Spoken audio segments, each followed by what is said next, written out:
क्या आप भारत के 5 ऐसे राज्यों के बारे में जानते हैं जो भारत को पूरी तरह से डुबा सकते हैं, जिनके ऊपर श्रीलंका और पाकिस्तान की तरह ही दिन पर दिन कर्जा चढ़ता जा रहा है। आरबीआई द्वारा जारी की गई रिपोर्ट्स की माने तो प्रेजेंट टाइम में भारत के ऊपर करीब 624.7 बिलियन डॉलर का कर्जा है। अब अगर आप ये सोच रहे हैं कि डॉलर्स के अकॉर्डिंग तो भारत का कर्जा कई गुना ज्यादा है, तो बता दें कि इसके पीछे की वजह है इंडियन करेंसी, जिसकी मार्केट में बुरी तरह से पिटाई चल रही है। लेकिन जैसे ही भारत की करेंसी की वैल्यू डॉलर के मुकाबले कम हो जाएगी, वैसे ही कर्ज भी घटकर नीचे पहुंच जाएगा। लेकिन फिर भी ऐसा नहीं है कि हम बिल्कुल टेंशन ना लें, क्योंकि भारत के कुल 28 राज्यों में से कुछ ऐसे राज्य हैं जो हर साल कर्ज ले रहे हैं। आखिर इन राज्यों में कौन कौन से राज्य शामिल हैं? अगर आप जानना चाहते हैं तो अपना सीट बेल्ट बांध लीजिए अच्छे से और निकलते हैं इन राज्यों की सफर पर। Number 1 is Kerala. दोस्तों, भारत के सबसे कर्जदार राज्यों की लिस्ट में केरला का नाम 5वें नंबर पर है। हालांकि केरला में कर्ज का यह सिलसिला पुराना नहीं है। दरअसल केरला में कर्ज का बोझ कोरोना महामारी की वजह से पड़ा। तीनों ओर से समंदर से घिरे केरला में खेती के लिए भूमि भले ही कम ना हो, लेकिन इंडस्ट्रीज के मामले में केरला ने तेजी से तरक्की की है। साथ ही मैन्युफैक्चरिंग के मामले में भी केरला बाकी राज्यों से काफी अलग है। आज केरल में करीब 3.46 करोड़ के करीब लोग रहते हैं और यहाँ की कुल आबादी का करीब 60% हिस्सा ऐसा है जो मैन्युफैक्चरिंग इंडस्ट्री और बाकी इंडस्ट्रीज से रोजगार पा रहा है। इसके अलावा केरल में मछली पालन भी जोर शोर से होता है। सी फूड के लिए केरला को दुनिया भर में जाना जाता है। साथ ही टूरिज्म सेक्टर में भी केरल की अच्छी पकड़ है।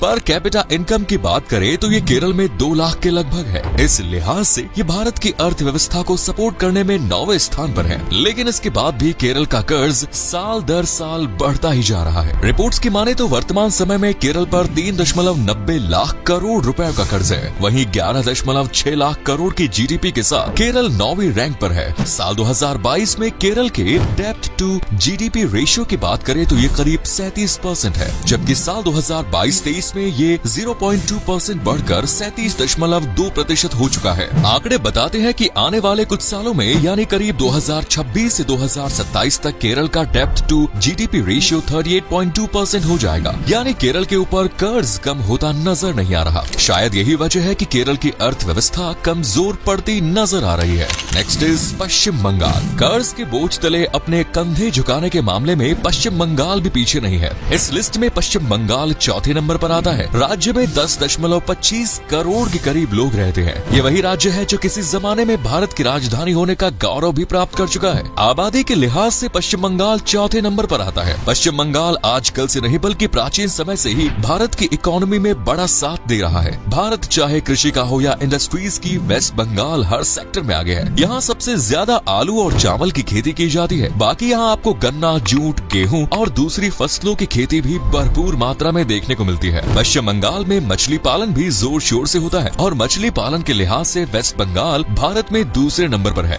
जिस चाय की चुस्कियां आप सुबह सुबह लेते हैं, उसे उगाने में भी पश्चिम बंगाल पूरे भारत में दूसरे नंबर पर है। वहीं बात अगर टूरिज्म की करे तो यहाँ के चाय के बागान और ताजी हवा का लुत्फ उठाने के लिए दूर दूर से पर्यटक राज्य में आते हैं, जिससे वेस्ट बंगाल की अच्छी खासी कमाई होती है। लेकिन इसके बाद भी राज्य दिन बर दिन कर्ज में डूबता जा रहा है। 17.19 लाख करोड़ रुपीस की जीडीपी के साथ पश्चिम बंगाल पूरे भारत में 6वें नंबर पर है। वहीं बात अगर कर्ज की करें तो आज के समय में इस राज्य पर 5.86 लाख करोड़ का कर्ज है। डेब्ट टू जीडीपी रेशियो की बात करें तो साल 2022 में पश्चिम बंगाल के ऊपर 34.4% का कर्ज था। यही कर्ज इस साल 0.2% से घटकर हो गया 34.2%। लेकिन आने वाले समय में वेस्ट बंगाल का कर्ज बढ़ जाने के अनुमान लगाए जा रहे हैं। आंकड़ों के हिसाब से राज्य पर 2026-27 में कुल 37% डेब्ट टू जीडीपी रेशियो का अनुमान है।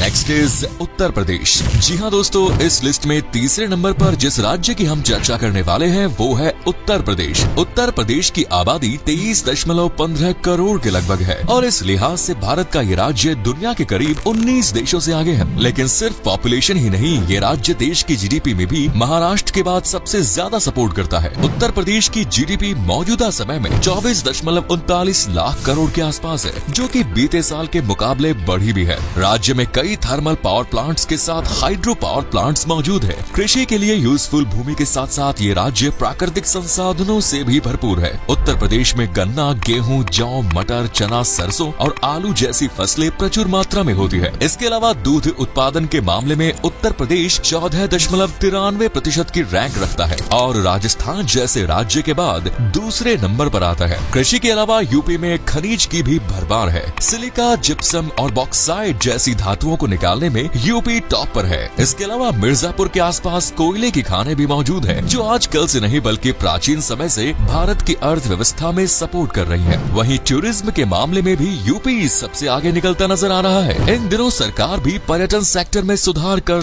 तेजी लाने की तरफ बढ़ रही है, ताकि राज्य की हालत सुधरे। लेकिन बढ़ती आबादी के चलते यूपी कई जगह पे चढ़ जाता है, जैसे पर कैपिटा इनकम, जिस पर राज्य की आबादी का बहुत असर पड़ता है। इसके अलावा यूपी की जनसंख्या को बिजली की भी भारी किल्लत झेलनी पड़ती है। हाल ही में आई रिपोर्ट्स को देखें तो यूपी के ऊपर कुल 7,10,210 करोड़ का कर्ज है। डेब्ट टू जीडीपी रेशियो की बात करें तो उत्तर प्रदेश साल 2022-23 यानी प्रेजेंट में 34.2% है। Next is Rajasthan. देश का सबसे बड़ा राज्य यानी राजस्थान भी कर्ज की मार से खुद को बचा नहीं पाया और लेते लेते इतना कर्ज ले बैठा कि कर्जदार राज्यों की लिस्ट में दूसरे नंबर पर आ गया। टूरिस्ट को अट्रैक्ट करने के मामले में पूरे भारत में राजस्थान से बेहतर राज्य कोई नहीं। राजा महाराजाओं का गढ़ रहा राजस्थान टूरिस्ट इंडस्ट्री के साथ भारत की इकोनॉमी में सबसे ज्यादा योगदान देता है। इस राज्य का सबसे खूबसूरत शहर है जयपुर, जिसे निहारने के लिए हर साल हजारों लोग पहुंचते हैं। 15.7 लाख करोड़ की जीडीपी वाले राजस्थान में जीडीपी को लगभग 40% तक कृषि सेक्टर सपोर्ट करता है। इसके अलावा 47% तक फूड सेक्टर का सपोर्ट है और बाकी टूरिज्म सेक्टर है जो जीडीपी को उठाता है। खेती के लिहाज से यहाँ बाजरा, मक्का, चना, सरसों, ग्वार, बीन और मसालों की खेती सबसे ज्यादा होती है। इसके अलावा माइनिंग के लिए भी राजस्थान फेमस है। मार्बल्स, गोल्ड, लाइमस्टोन, सैंडस्टोन और सिल्वर फॉस्फेट की बड़ी बड़ी खदानें इस राज्य में मौजूद है। एडिबल ऑयल के मामले में राजस्थान पहले नंबर पर है। इसके अलावा पूरे देश में यूज होने वाले नमक का 10% राजस्थान से ही मिलता है। इसके अलावा सोलर सिस्टम और विंड मिल से बिजली प्रोड्यूस की जाती है। मतलब ये स्टेट अच्छा खासा कमाता है। लेकिन इसके बाद भी राज्य के ऊपर कर्ज का भार ऐसे चढ़ रहा है जैसे अर्जुन कपूर के ऊपर फ्लॉप फिल्मों का भार। मौजूदा समय में राजस्थान लगभग 5,37,000 करोड़ का कर्जदार है और ये कर्ज आने वाले समय में कम होता नजर नहीं आ रहा। डेब्ट टू जीडीपी रेशियो की बात करें तो 2022 में जो डेब्ट टू जीडीपी रेशियो 39.5% था, वो इस साल 39.8% हो गया है। हालांकि रिपोर्ट्स का दावा है कि 2026 से 27 तक ये रेशियो 39.4% तक बढ़ जाएगा। यानी राजस्थान को इस ओर ध्यान देने की अब जरूरत है।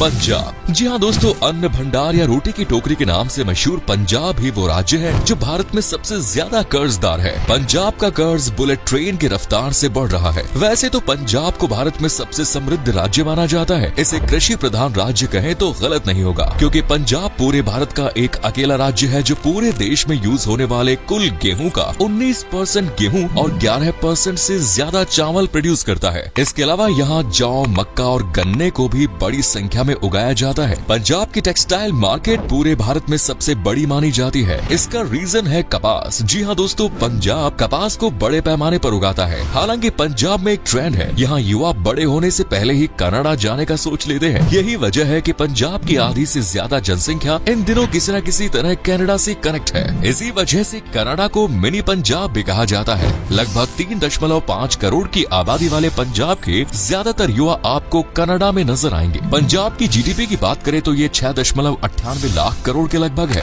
इस आबादी के साथ भी पंजाब कर्ज की मार झेल रहा है। मौजूदा समय में पंजाब के ऊपर 3,12,758 करोड़ से भी ज्यादा का कर्जा है, जिसे दूर करने के लिए सरकार प्रयास करती नजर आ रही है। वहीं बात अगर डेप्थ रेशियो की करें तो पंजाब पर साल 2020 से 2021 में 45.9% का कर्ज था, जो 2021 से 2022 में 49.1% हो गया। आने वाले साल यानी 2026 से 27 में पंजाब का कुल कर्ज 51.8% हो जाने का अनुमान लगाया जा रहा है। अब तो आप समझ गए होंगे कि पंजाब की हालत किस तरह से खस्ता होती जा रही है, लिहाजा पंजाब को इस तरफ ध्यान देने की जरूरत है। अब आपको ये बताते हैं कि भारत भारत के ये राज्य आखिरकार इतने कर्ज में डूबे कैसे? तो भाई लोगों, इसका सबसे बड़ा और सिंपल सा फंडा है रेवड़ी राजनीति। जी हाँ, वही रेवड़ियाँ, फ्री की रेवड़ियाँ जिन्हें बांटने का वायदा इलेक्शन के टाइम में लगभग हर सरकार करती है। फ्री की रेवड़ियों में लिमिट भी फिक्स होती है और इसीलिए हो गया ये कांड। यहाँ की सरकार अपने बजट का ज्यादातर हिस्सा कर्ज की ब्याज भरने में गंवा देती है, जिस वजह से राज्य के विकास में कोई पैसा नहीं लग पाता और हर साल एक नया कर्ज राज्य के नाम हो जाता है।